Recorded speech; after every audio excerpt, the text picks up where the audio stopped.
Chapter 21 An Air Scout for Zodanga.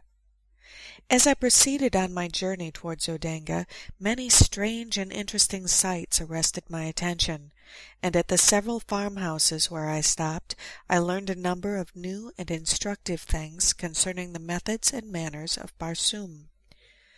The water which supplies the farms of Mars is collected in immense underground reservoirs at either pole from the melting ice caps, and pumped through long conduits to the various populated centers. Along either side of these conduits, and extending their entire length, lie the cultivated districts.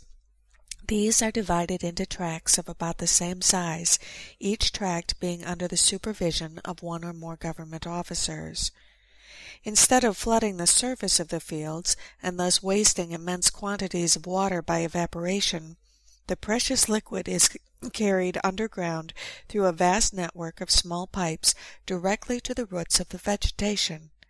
The crops upon Mars are always uniform, for there are no droughts, no rains, no high winds, and no insects or destroying birds.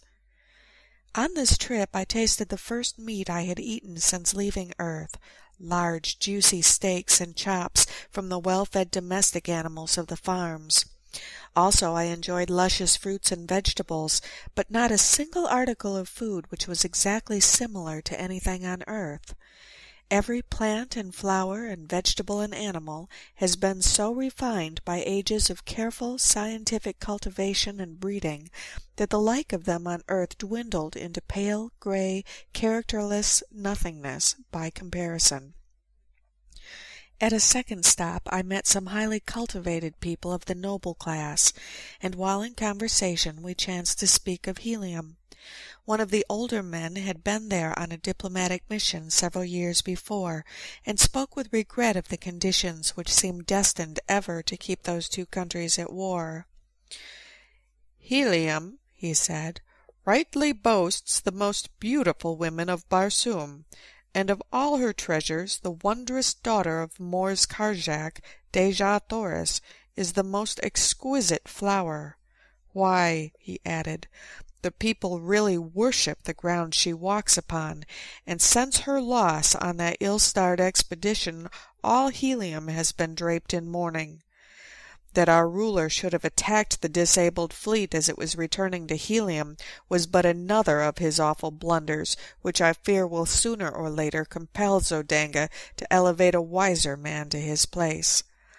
Even now, though our victorious armies are surrounding Helium, the people of Zodanga are voicing their displeasure, for the war is not a popular one, since it is not based on right or justice. Our forces took advantage of the absence of the principal fleet of Helium on their search for the princess, and so we have been able easily to reduce the city to a sorry plight. It is said she will fall within the next few passages of the further moon." "And what, think you, may have been the fate of the princess Dejah Thoris?" I asked as casually as possible. "She is dead," he answered. "This much was learned from a green warrior recently captured by our forces in the south. She escaped from the hordes of Clarke with a strange creature of another world, only to fall into the hands of the war-hoons. Their thoats were found wandering upon the sea bottom, and evidences of a bloody conflict were discovered nearby." While this information was in no way reassuring, neither was it at all conclusive proof of the death of Dejah Thoris, and so I determined to make every effort possible to reach Helium as quickly as I could, and carry to Tardos Mors such news of his granddaughter's possible whereabouts as lay in my power. 10 days after leaving the three Tor brothers, I arrived at Zodanga. From the moment that I had come in contact with the red inhabitants of Mars, I had noticed that Woolah drew a great amount of unwelcome attention to me, since the huge brute belonged to a species which is never domesticated by the red men. Were one to stroll down Broadway with a Numidian lion at his heels, the effect would be somewhat similar to that which I should have produced had I entered Zodanga with Woolah. The very thought of parting with a faithful fellow caused me so great regret and genuine sorrow that I put it off until just before we arrived at the city's gates, but then finally it became imperative that we separate. Had nothing further than my own safety or pleasure been at stake, no argument could have prevailed upon me to turn away the one creature upon Barsoom that had never failed in a demonstration of affection and loyalty. But as I would willingly have offered my life in the service of her in search of whom I was about to challenge the unknown dangers of this, to me, mysterious city, I could not permit even Woolah's life to threaten the success of my venture, much less his momentary happiness, for I doubted not he would soon forget me. And so I bade the poor beast an affectionate farewell, promising him, however, that if I came through my adventure in safety, that in some way I should find the means to search him out. He seemed to understand me fully, and when I pointed back in the direction of Clarke, he turned sorrowfully away, nor could I bear to watch him go, but resolutely set my face toward Zodanga, and with a touch of heart-sickness approached her frowning walls. The letter I bore from them gained me immediate entrance to the vast walled city. It was still very early in the morning, and the streets were practically deserted. The residences, raised high upon their metal columns, resembled huge rookeries, while the uprights themselves presented the appearance of steel tree trunks. The shops, as a rule, were not raised from the ground, nor were their doors bolted or barred, since thievery is practically unknown upon Barsoom. Assassination is the ever-present fear of all Barsoomians, and for this reason alone their homes are raised high above the ground at night, or in times of danger. The Tor brothers had given me explicit directions for reaching the point of the city where I could find living accommodations and be near the offices of the government agents to whom they had given me letters. My way led to the central square or plaza, which is a characteristic of all Martian cities.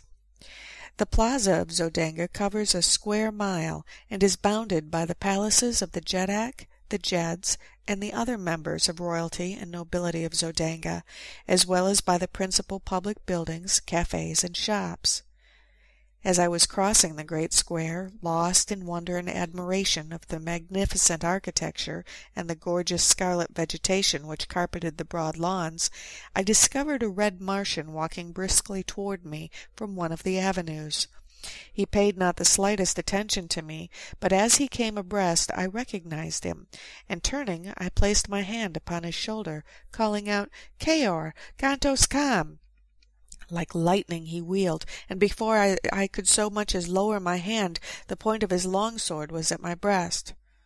"Who are you?" he growled, and then as a backward leap carried me 50 feet from his sword, he dropped the point to the ground and exclaimed, laughing, "I do not need a better reply. There is but one man upon all Barsoom who can bounce about like a rubber ball. By the mother of the further moon, John Carter, how came you here, and have you become a Darseen that you can change your color at will?"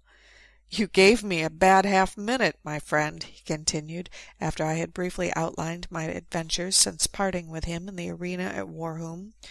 "Were my name and city known to the Zodangans, I would shortly be sitting on the banks of the lost sea of Chorus with my revered and departed ancestors.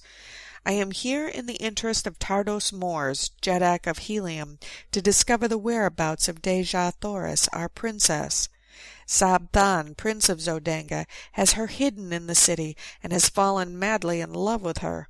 His father, Thankosis, Jeddak of Zodanga, has made her voluntary marriage to his son the price of peace between our countries. But Tardos Mors will not accede to the demands, and has sent word that he and his people would rather look upon the dead face of their princess than see her wed to any than her own choice, and that personally he would prefer being engulfed in the ashes of a lost and burning Helium to joining the metal of his house with that of Thankosis. His reply was the deadliest affront he could have put upon Thankosis and the Zodangans, but his people love him the more for it, and his strength in Helium is greater today than ever. "I have been here 3 days," continued Kantos Kan, "but I have not yet found where Dejah Thoris is imprisoned. Today I joined the Zodangan navy as an air scout, and I hope in this way to win the confidence of Sabthan, the prince, who is commander of this division of the navy, and thus learn the whereabouts of Dejah Thoris. I am glad that you are here, John Carter, for I know your loyalty to my princess, and two of us working together should be able to accomplish much." The plaza was now commencing to fill with people going and coming upon the daily activities of their duties. The shops were opening, and the cafes filling with early morning patrons. Kantos Khan led me to one of those gorgeous eating places where we were served entirely by mechanical apparatus. No hand touched the food from the time it entered the building in its raw state until it emerged hot and delicious upon the tables before the guests, in response to the touching of tiny buttons to indicate their desires. After our meal, Kantos Khan took me with him to the headquarters of the Air Scout Squadron, and introducing me to his superior, asked that I be enrolled as a member of the Corps.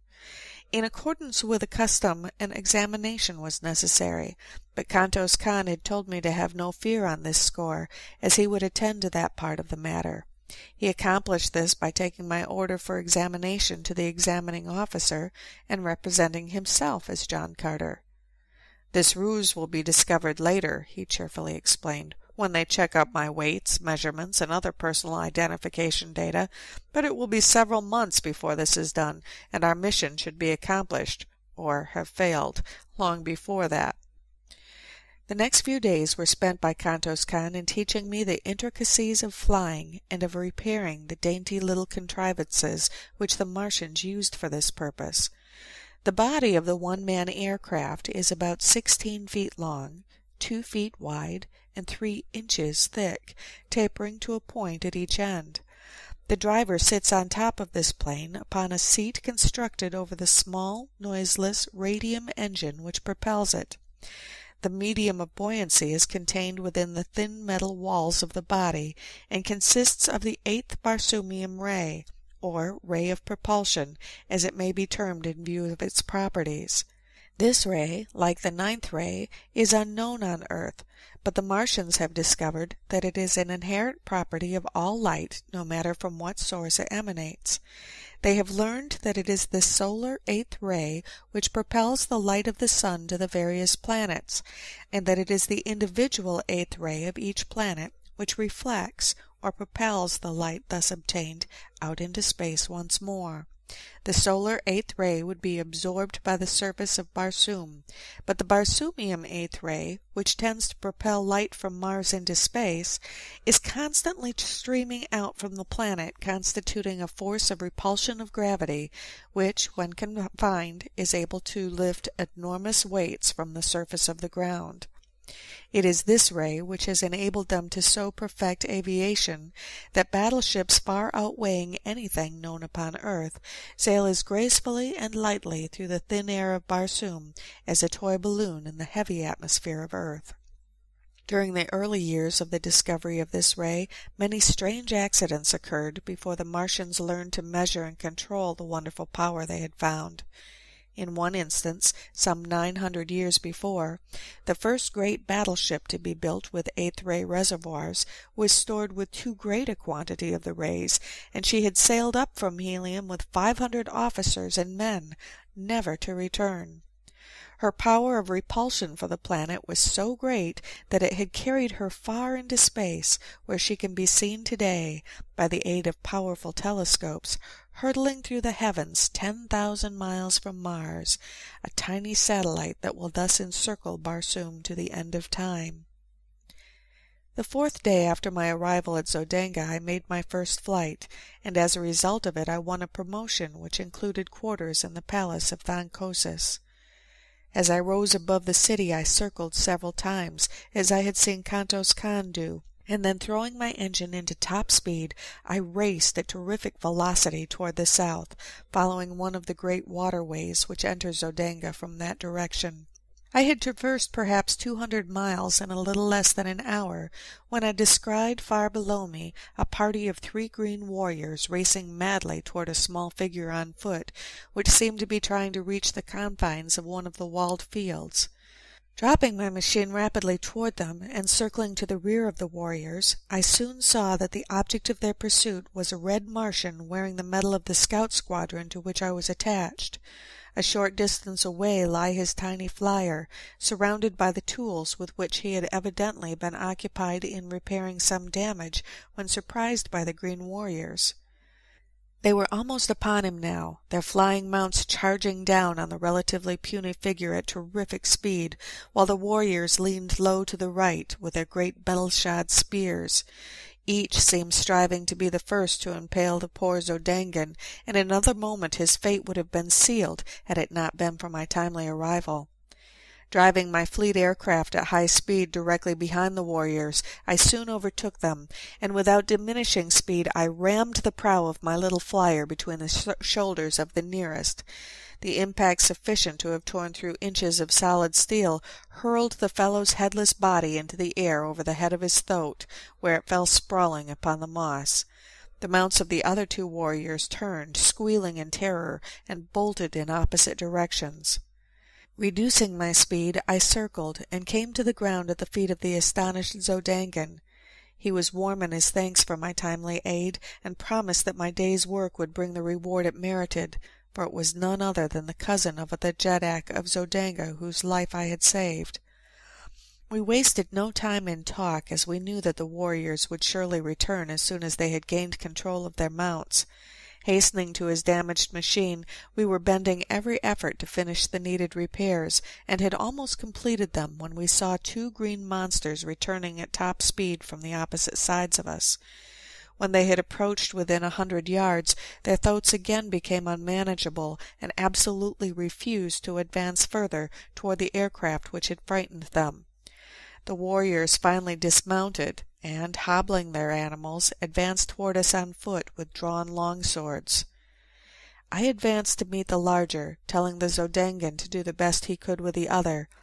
Finishing my man with almost no effort, as had now from much practice become habitual with me, I hastened to return to my new acquaintance, whom I found indeed in desperate straits. He was wounded and down, with the huge foot of his antagonist upon his throat, and the great longsword raised to deal the final thrust. With a bound I cleared the 50 feet intervening between us, and with an outstretched point drove my sword completely through the body of the green warrior. His sword fell, harmless, to the ground, and he sank limply upon the prostrate form of the Zodangan. A cursory examination of the latter revealed no mortal injuries, and after a brief rest he asserted that he felt fit to attempt the return voyage. He would have to pilot his own craft, however, as these frail vessels are not intended to convey but a single person. Quickly completing the repairs, we rose together into the still, cloudless Martian sky, and at great speed, and without further mishap, returned to Zodanga. As we neared the city, we discovered a mighty concourse of civilians and troops assembled upon the plain before the city. The sky was black with naval vessels and private and public pleasure craft, flying long streamers of gay-colored silks, and banners and flags of odd and picturesque design. My companion signaled that I slow down, and running his machine close beside mine, suggested that we approach and watch the ceremony, which, he said, was for the purpose of conferring honors on individual officers and men for bravery and other distinguished service. He then unfurled a little ensign which denoted that his craft bore a member of the royal family of Zodanga, and together we made our way through the maze of low-flying air vessels until we hung directly over the Jeddak of Zodanga and his staff. All were mounted upon the small domestic bull-thoats of the red Martians, and their trappings and ornamentation bore such a quantity of gorgeously colored feathers that I could not but be struck with the startling resemblance the concourse bore to a band of the red Indians of my own earth. One of the staff called the attention of Thancosus to the presence of my companion above them, and the ruler motioned for him to descend. As they waited for the troops to move into position facing the Jeddak, the two talked earnestly together, the Jeddak and his staff occasionally glancing up at me. I could not hear their conversation, and presently it ceased, and all dismounted, as the last body of troops had wheeled into position before their emperor. A member of the staff advanced toward the troops, and calling the name of his soldier, commanded him to advance. The officer then recited the nature of the heroic act which had won the approval of the Jeddak, and the latter advanced and placed a metal ornament upon the left arm of the lucky man. 10 men had been so decorated, when the aide called out, "John Carter, Air Scout!" Never in my life had I been so surprised, but the habit of military discipline is strong within me, and I dropped my little machine lightly to the ground and advanced on foot as I had seen the others do. As I halted before the officer, he addressed me in a voice audible to the entire assemblage of troops and spectators. "In recognition, John Carter," he said, "of your remarkable courage and skill in defending the person of the cousin of the Jeddak Thankosis, and, single-handed, vanquishing 3 green warriors, it is the pleasure of our Jeddak to confer on you the mark of his esteem." Thankosis then advanced toward me, and placing an ornament upon me, said, "My cousin has narrated the details of your wonderful achievement, which seemed little short of miraculous, and if you can so well defend a cousin of the Jeddak, how much better you could defend the person of the Jeddak himself. You are therefore appointed a padwar of the guards, and will be quartered in my palace hereafter." I thanked him, and at his direction joined the members of his staff. After the ceremony, I returned my machine to its quarters on the roofs of the barracks of the Air Scout Squadron, and with an orderly from the palace to guide me, I reported to the officer in charge of the palace. End of chapter 21.